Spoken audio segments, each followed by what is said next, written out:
Он прискакал в республику только вчера, а сегодня заговорил уже на ингушском. Сирия и Россия за мир. Под таким говорящим лозунгом с флагами в руках 8 месяцев назад прошел маршрут Дамаск, Багдад, Тегеран, Баку, Дагестан и Чечню, пока не оказался в Ингушетии. Край башен и легенд удивил не только красотой, но и настоящим кавказским гостеприимством. ومنذ البارح وصلت إلى جمهورية أنغوشيا أشكر الشعب الأنغوشي على حسن استضافته وأرجو الله أن يحفظ هذا البلد الطيب الجميل. تعطيش أريا ناس أو حقاش أو سوسلات أو خزق دريو أو تامشين خز قسبي بمستير أو سوسلات أريو يمخ أو تامشين خز مخ بيديني ناچو تامشين خز أمل خز هلق شيء ديا دك نهدش يوخ. Сирийский путешественник популярен в своей стране так же, как Федор Конюхов в России. Он совершил путешествие 30 лет назад верхом на лошади из Сирии в США, где встретился с президентом Рональдом Рейганом. Сегодня политическая ситуация изменилась, и теперь писатель решил выразить благодарность странам, которые в сложное время пришли на помощь его родине. Я счастлив, когда путешествую на лошадях, но в этот раз я преследую определенную политическую цель. Я, как гражданин Сирии, преодолевая этот сложный путь, хочу показать всему миру, что моя страна сумеет преодолеть все трудности. И таким образом я выражу благодарность всем тем странам и людям, которые поддержали мою родину в трудную минуту.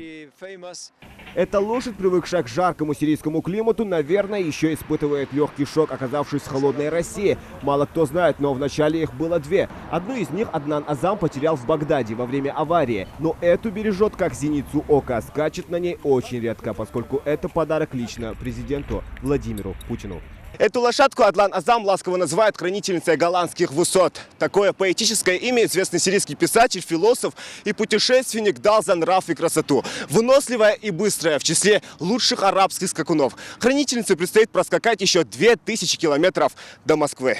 Разрабатывать маршрут Аднану помогали не только друзья-путешественники, но и дипломаты. В седле он сумел преодолеть 4000 километров. Его путешествие длится уже почти 8 месяцев. До Москвы он должен добраться к Новому году. И русские морозы его совсем не пугают.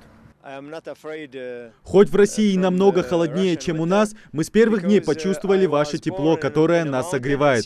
За все время пребывания здесь я успел познакомиться с многими людьми, которые очень дружелюбно меня встретили. Для меня честь носить лозунг этого исторического путешествия и встретиться с президентом России, чтобы передать ему важный подарок.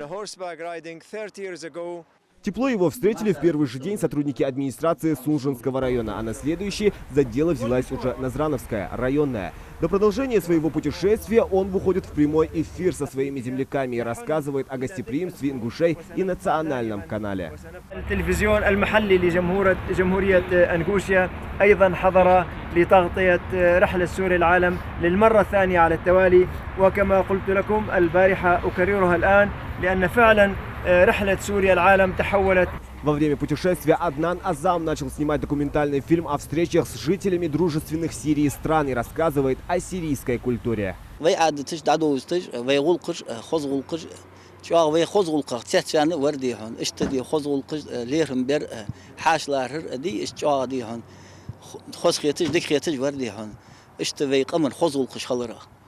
اشتهماش خن تخيق ايديهن ده حدوت ايا ديك ديزام داستون وهات ديك ولقش ده ديزاتون صار درج ده خيتات واس تخدرج ويغلقش ويغلغ يغلقش سنه اشت ده هيقات وا примером веште ди.